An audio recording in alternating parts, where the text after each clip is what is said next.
Secret. Are you Superman? No, ma'am, I'm far from it. I give all glory and honor to God, definitely. This is what happens when you reject a victim mentality. So Maliq Barnes, an aspiring and inspiring young man from New Orleans, was recently in the news because of all the scholarship money that was offered to him, as well as the number of schools that he applied to. And this is a good example that shows that when you don't buy into the narrative that we are victims, that we are oppressed, that young black men cannot do anything in this land, it shows you that yes, we have our agency. Yes, you can achieve, especially if you place God first. Let's listen to this interview that he gave. 70 college acceptance letters and a record $9 million in scholarship offers from 130 of them. Meet Maliq Barnes, a student at the International High School of New Orleans.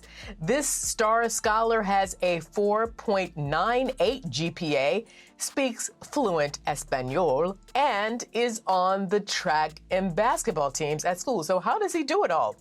Here he is with the answer to that question. So Maliq, welcome, and how do you do it? I mean, are you good at time management? Yes, ma'am, definitely. Good evening. How you doing? I'm doing okay. That's So what's your good. secret? Are you Superman? No, ma'am, I'm far from it. I give all glory and honor to God, definitely. I thank my parents that are always supporting me and encouraging me, and definitely Miss Denise James. That's my school counselor at International High School. She has done a good job at working with me. She's helping me out so much.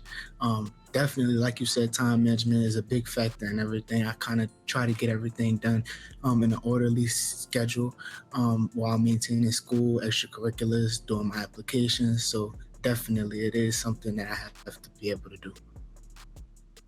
Yeah, and you're a senior at 16.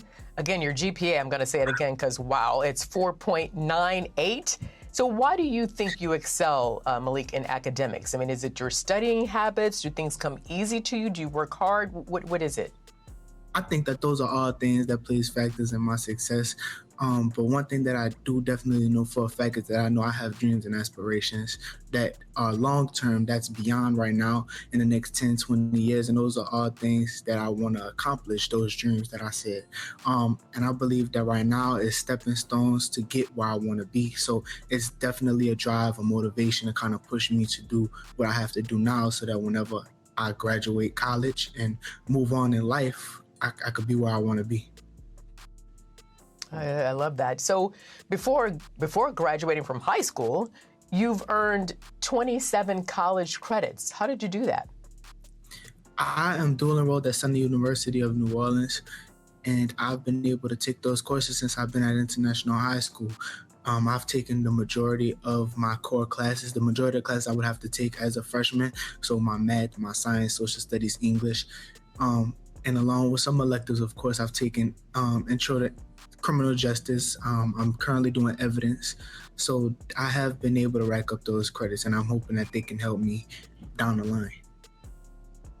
I mean, unbelievable. So 130 offers and counting. So far, 170 acceptances. I hear you're going to make a decision by Tuesday. What will drive your final decision? I mean, what's important to you?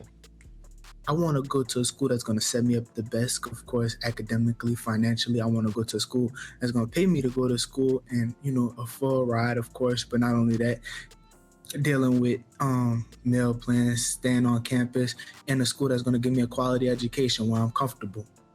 And when you listen to him, you see that he gave God the glory, and you see that that young man had parents that instilled in him a vision. He had a vision and a goal to be better than what was probably surrounding him in his environment. He wanted to do better. And that's a prime example that we should always share with our young people to show them, look, you don't have to be a victim of your environment. You don't have to be a product of the area that you're around. That just because you may be in an environment or maybe in a situation that is not beneficial doesn't mean that it has to taint you, doesn't mean that it has to stop you, doesn't mean that it has to prevent you from achieving goals and visions. You have to first set a vision. It's so important that we give young people vision. We give them guidance. We give them direction.